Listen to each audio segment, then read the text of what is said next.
In the show, I'm Charlie, also known as Lee throughout the show. He's basically, at the start, he's the vice president of the Radium Corporation. And to say the least, he's very much just Reader's sidekick persona, if that makes sense. And throughout the show, he progresses, and eventually he turns heel, if that makes sense. He turns against Reader, and he takes over the company himself for his own benefit, even though he knows it's not the right thing to do. And I played Grace Fryer in the show, and she's one of the main factory workers in the show, and she's dealing with the whole lawsuit and the whole also radium poisoning thing, and so it just kind of tells her story, and she goes through a journey of character development as well, where she like gets changed through this process of at the beginning she's more of a person who wouldn't speak out, and then at the end she's a lot more willing to speak out, so it kind of just goes through her journey in that. From the recent plays I've done, it's a lot more serious, per se. Like last year we did Plot Like Gravy Thickens. It was really funny. It had its serious moments, but it was more comedic, obviously. And then the year before we did The Curious Savage, which was serious, but it also had its moments of funniness. Whereas in this show, I would say there's not as many moments of comedic relief. It's more of serious throughout the whole thing. And you really have to have the sense of going into it that this is going to be a depressing story that you're listening to. You can't be like, oh, I'm going to have a happy, fun, go-lucky time, if that makes sense. For me, this is the first play that I'm a part of, so it's kind of all new, but I've helped out in the other plays, so I agree with what Braxton said, where it's a lot more darker than a lot of the plays that we've done as a high school before, but at the same time, I feel like it's an important story to tell, so yeah, it's still very interesting. Really, it's a lot of taking the character architecture and the story that he tells throughout his own life and making it so that that's told throughout the story without letting it get in the way of the grand scheme of telling the story of the Radium Girls itself. Because without revealing too much, he basically becomes the villain of the story at the end, and he doesn't want at least the way that I'm playing him, I don't want him to take over everything that happens near the end of the show with Grace and everyone who's working so hard to get their story told. I don't want everything to be about him near the end of it. I feel like the most challenging part is the character development aspect, where in the beginning she's such a different person than she is in the end, especially because the show spans through 10 years, so it's a lot of time for her to change, but in the actual show it happens pretty quickly, and so being able to separate the two versions of her has been a little bit of a challenge. It's a really interesting show. It has its history elements, which hasn't been the case with most of our shows recently, so the history, it's a good learning opportunity, especially if you don't know about the story beforehand. Yeah, I would agree with that. I didn't know anything about the story going into this, really, except just for audition purposes. And it's a very interesting story that not many people know about. And on top of that, we've also just worked really hard as cast and crew. So yeah, we've put in a lot of effort.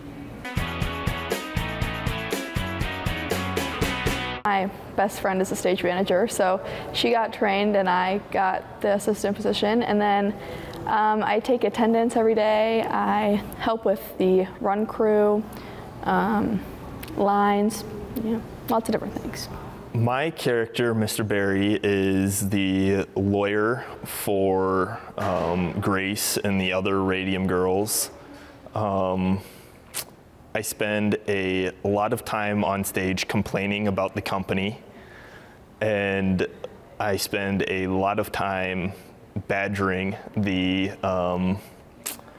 CEO of the company, Mr. Reader, at times, and so I'm a very not super old guy, but I've been around it long enough to know what and what not to do. Well, I can say from the tech side of things, the set has been really difficult.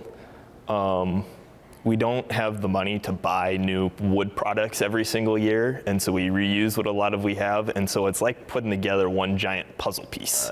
Props and makeup crew, I know they've run into a couple of different tech aspects where it's like, how do we do this without spending a ton of money on it? And it's just one of those shows where it's like every puzzle piece fits together. It's just how you fit it together to make it work. Finding like the props for the time period we're in, it's kind of hard sometimes. Well, Anastasia was a very like happy, well, pretty happy, pretty happy kind of a show. It was more upbeat, and this one, it's kind of sad, and it's just, I don't know how to describe it. I didn't know too much about it. Yeah, Radium Girls does not give you very much, but I knew it was kind of a sadder show, but yeah, I didn't know too much. I've learned a lot about it. As myself, I'm a pretty big history buff at times, and so I knew of the era and how the clocks were made and stuff like that, but I didn't know about the Radium Girls. So I knew a good chunk of history and about the show, but I didn't know all of it.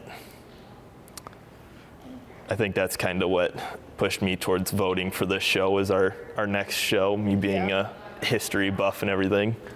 I think it's very entertaining. The plot is very good, personally, I think. The plot is really good. It's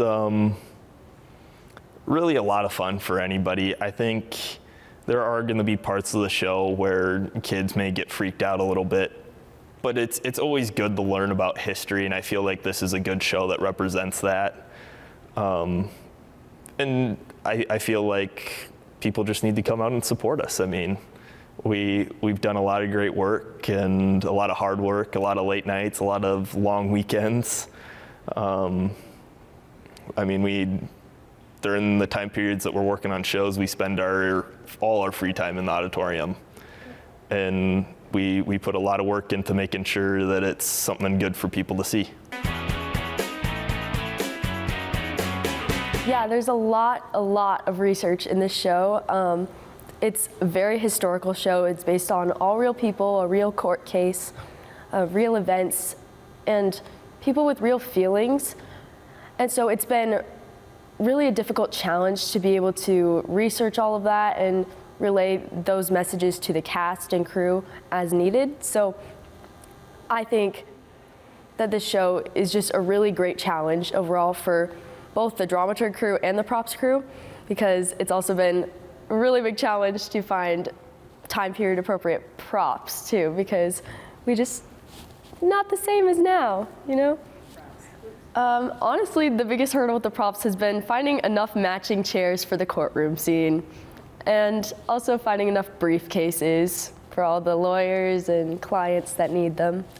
So on the props crew, I think we actually have a lot bigger crew than usual. On the props crew, there is, I think, 7 people this time, which is really great. They've been really awesome about making things when needed, helping bring things in from their houses if it's something that they might have. They've been really, really great. And then the dramaturg crew is also a lot bigger than usual. Right now there's, I think, 5 of us on it, which is awesome. Everyone's assigned a topic that we need to research that's involved in the show. And then they just put together a document or 2 with pictures and links and everything. And then I put everything together in a slideshow, so. For the lights, we have a few difficulties this year, which is glow in the dark, what we're doing for that, if it's gonna be black lights or paint. Otherwise, there's 6 people on the crew. I was special effects crew head, and we have a lot to do with lights, so I kind of just merged. So my role, Diane Reeder, is the company president, Arthur Reeder's wife. And so I'm only in 2 scenes, but they're very pivotal moments for Reeder. He really shifts his thought process to a more just involved in humanity a little bit more than making money. because his wife convinces him to just think more about the people. So yeah, I really like my character. She's really well thought out and deep, and she's got her head in the right place. As the reporter, I kind of narrate. I get to break the fourth wall and have a little feud with the other reporter, kind of the comedic relief. Yeah, he has a lot of fun in his role. Yeah, I think the main challenge is just bringing the right focus and light to the things that need to be talked about in the show, especially since it's a historical piece and all the characters are real people. So I think, yeah, just the main challenge has been portraying them the correct way or how we want them to be seen. I'd say that it's getting into the character because there's very complex characters. There's not a villain, but there are bad people, and there's not bad people, they just do bad things. I think this show is going to be really educational for a lot of people just because they don't realize that this is a thing that really happened. It started a lot of things like OSHA because of this, and just a lot of the safety regulations that are in place today. So I think it's a great way to learn about our history as a country and all that kind of stuff.